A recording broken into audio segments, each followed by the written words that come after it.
मध्ये सुरू असलेल्या मुसळधार पावसामुळे सर्वच धरणांमधून पाणी साठा हा सोडण्यात आला असून आपण बघतो तर आपण सध्या नांदूर मधमेश्वर या धरणावर आलेलो असून आपण बघू शकतो की या नांदूर मधमेश्वर धरणातून 5 वक्राकार गेटद्वारे जायकवाडीच्या दिशेने पाणी सोडण्यात आलेले आपण बघतो तर नांदूर मधमेश्वर हे धरण असून आपण बघतो त्या ठिकाणी अक्षरशः जायकवाडीच्या दिशेने 90,000 क्युसेसचा पाण्याचा विसर्ग हा जायकवाडीच्या दिशेने करण्यात येत आहे।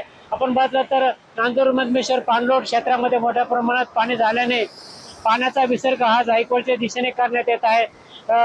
नांदूर मधमेश्वर धरणातून पाणी सोडण्यात आल्याने सिन्नर निफाड या महामार्गावर देखील मोठ्या प्रमाणात पाणी आल्याने पूल देखील पाण्याखाली गेलेला आहे।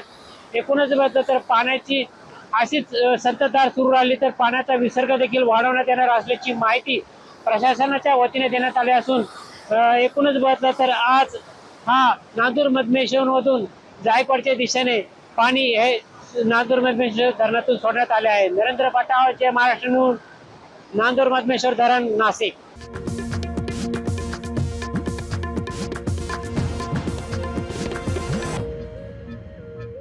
पालघर जिल्ह्यामध्ये गेल्या